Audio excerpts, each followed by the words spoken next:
Dans un laboratoire du Japan Advanced Institute of Science and Technology, JAIST, une équipe de chercheurs, dirigée par le professeur Eijiro Miyako, s'est donné pour mission de trouver de nouvelles façons d'exploiter des microbes intestinaux comme armes thérapeutiques contre le cancer.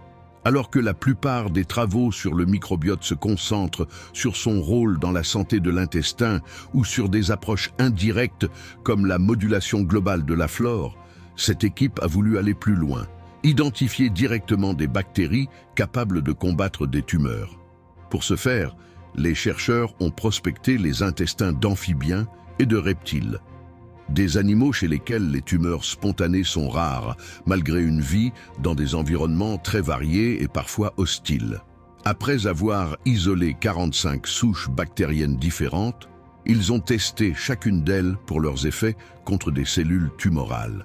9 souches ont montré des effets antitumoraux intéressants, mais une espèce s'est démarquée de façon spectaculaire, Ewingella americana, une bactérie isolée à l'origine dans l'intestin de rainettes japonaises, Dryophyte japonicus.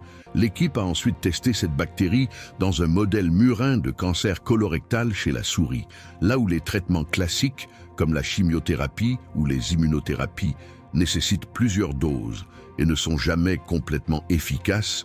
Une unique injection intraveineuse de Ewingella americana a entraîné l'élimination complète des tumeurs dans tous les cas observés. Cette réponse n'était pas seulement immédiate.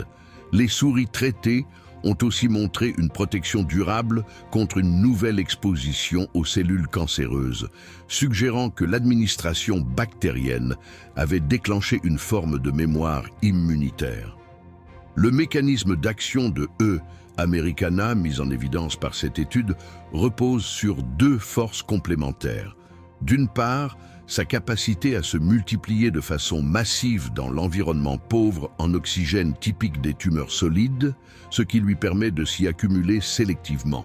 D'autre part, sa faculté à détruire directement les cellules tumorales tout en activant les défenses immunitaires de l'hôte.